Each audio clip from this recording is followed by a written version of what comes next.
உங்கள் குழந்தைங்க ரொம்ப ஒல்லியாக இருக்காங்களா? அப்போ கண்டிப்பாக இந்த ட்ரை ஃப்ரூட் ஜூஸை ட்ரை பண்ணுங்கள். இது குழந்தைங்க மட்டும்தான் சாப்பிடணும்னு இல்லை, பெரியவங்க கூட சாப்பிட்லாங்க. ஒல்லியாக இருக்க பெரியவங்களும் சாப்பிட்லாங்க.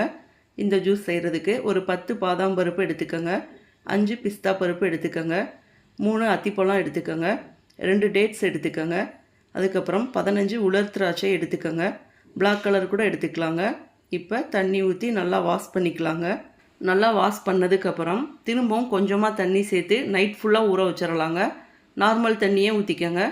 இப்போ காலையில் பார்க்குறப்ப இந்த மாதிரி நல்லா ஊறி இருக்குங்க. ஊற வச்ச தண்ணியோட இந்த நட்ஸை அப்படியே மிக்சர் ஜாருக்குள்ளே போட்டுக்கோங்க. கூடவே அரை நேந்திரம் பழம் மட்டும் நான் கட் பண்ணி சேர்த்துருக்கேங்க. நீங்கள் எந்த வாழைப்பழம் வேணாலும் சேர்த்துக்கலாங்க. தண்ணி எதுவும் ஊற்றாமல் அப்படியே ஒருக்கோ அரைச்சி எடுத்துக்கலாங்க. அதுக்கப்புறம் அரை டம்ளர் அளவுக்கு நான் பால் சேர்த்துருக்கேங்க. உங்களுக்கு தேவையான கன்சிஸ்டன்சி அளவுக்கு கொஞ்சமாக பால் சேர்த்து திரும்பவும் நல்லா அரைச்சி எடுத்துக்கோங்க. அவ்வளோதாங்க. இந்த ட்ரை ஃப்ரூட் ஜூஸ் பார்த்திங்கன்னா குழந்தைங்களுக்கு ஒரு நாள் விட்டு ஒரு நாள் கொடுக்கலாங்க.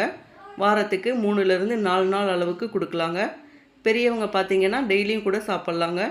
இதே மாதிரி நிறைய ஹெல்த்தியான ரெசிபீஸ்க்கு நம்ம சேனலை மறக்காமல் சப்ஸ்கிரைப் பண்ணிக்கோங்க. தேங்க்யூ. உலர்ந்த அத்திப்பழத்தை வச்சு ஜூஸ் எப்படி செய்கிறதுன்னு பார்த்துடலாங்க. அதுக்கு காய்ந்த அத்திப்பழமாக 6 எடுத்துருக்கீங்க. அதை ஒரு பவுலுக்குள்ளே போட்டுக்கலாங்க. கூடவே 4 பாதாம் பருப்பு, 5 முந்திரி பருப்பு, 4 பிஸ்தா பருப்பு, 4 கிறிஸ்மிஸ் பழம் சேர்த்துக்கோங்க. இப்போ இது எல்லாம் முங்குற அளவுக்கு தண்ணி சேர்த்துக்கோங்க. தண்ணி சேர்த்துட்டு 2-3 டைம்ஸ் நல்லா வாஷ் பண்ணிக்கலாங்க.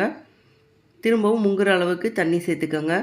இதை ஒரு தட்டை போட்டு மூடி வச்சிடலாங்க. நைட் ஃபுல்லாக ஊறட்டுங்க. காலையில் பார்க்குறப்ப இந்த மாதிரி நல்லா ஊறி இருக்குங்க. இதை ஊற வச்ச தண்ணியோட அப்படியே மிக்சர் ஜாருக்குள்ளே சேர்த்துக்கலாங்க.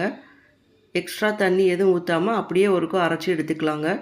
அரைக்கிறப்ப இந்த மாதிரி இருக்குங்க. இது கூடவே கொஞ்சமாக நான் தேன் சேர்த்துருக்கேங்க. நீங்கள் நாட்டு சர்க்கரை, வெல்லம் எது வேணாலும் சேர்த்துக்கோங்க. அதுக்கப்புறம் அரை கப் அளவுக்கு பால் சேர்த்துருக்கீங்க. இது காய்ச்சி ஆற வச்ச பாலுங்க. இப்போ திரும்பவும் நல்லா அரைச்சி எடுத்துக்கலாங்க. அவ்வளோதாங்க. அத்திப்பழம் ஜூஸ் சூப்பராக ரெடி ஆயிடுச்சுங்க.